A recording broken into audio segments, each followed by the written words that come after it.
ભગવાન ને બનાવેલી આ નગરીની અંદર માણસ કેવા કેવા કાર્યો કરવા તૈયાર થઈ જાય. આજે ભગવાન વેચાય છે, ધર્મના નામે ઈશ્વરનો સોદો થઈ રહ્યો છે. હવે તો ભૂત બધા ભેગા થાય ને તો કહેતા હશે કે અહીંયાથી ભાગો, અહીંયા માણસ થાય છે, અહીંયા રહેવાય ને.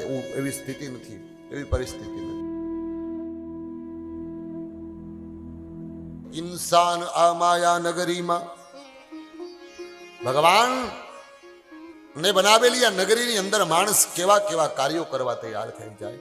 ઇન્સાન યા માયા નગરીમાં ભગવાનને વેચી નાખે છે. આજે ભગવાન વેચાય છે, ધર્મના નામે ઈશ્વરનો સોદો થઈ રહ્યો છે. ભગવાન વેચાઈ જાય એવો સમય આવી ગયો છે. એટલા માટે થઈ આ કથાઓની જરૂર છે. ઇન્સાન આ માયા નગરીમાં ભગવાનને વેચી નાખે છે. ભાવના ભૂખ્યા ભક્તજનો, ભૂખના માર્યા ભક્તજનો ભગવાનને વેચી નાખે છે. આવીશ નહીં હોય અવતારી, इंसान बनिया धरती पर. आ स्वार्थ भरेला स्नेही जनो मेहमान ने वेची नाखे छे. आ स्वार्थ भरेला स्नेही जनो मेहमान ने वेची नाखे छे. दुख तो पारावार छता संतोष छे थोड़ा मानवनो. શેતાન થી બદતર જીવો છે, શેતાન ને વેચી નાખે છે. હવે તો ભૂતને બીક લાગે ને એવો સમય આવી ગયો છે.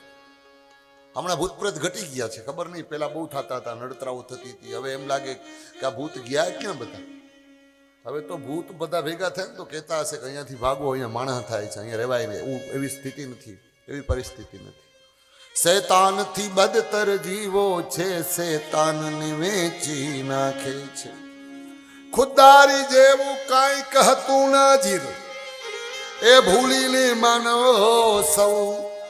થોડાક નજીવા લાભ માટે અરમાનને વેચી નાખે છે.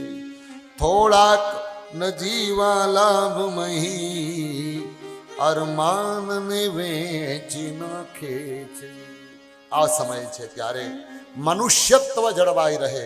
આપણે આપણને જાણીએ, આપણે કોણ છીએ. આપણે સામાન્ય નથી, આપણે ઈશ્વરના અંશ છીએ.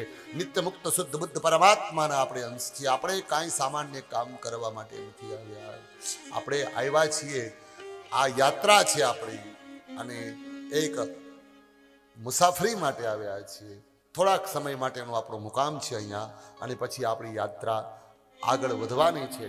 પણ અહીંયા થોડાક સમય માટે રહેવું છે, તો શું કામ કોઈ સાથે માથાકૂટ કરવી, શું કામ કોઈ સાથે બગાડવું, શું કામ કોઈ સાથે વેર વાંધા કરવા. જ્યારે સમય થશે ત્યારે આ પંછી ઉડી જશે અને આપણે ઈશ્વરની પાસે જવાનું છે. તો કઈ રીતે જઈ શકીએ શુદ્ધ મનથી, તો એના માટે થઈને આ કથા છે.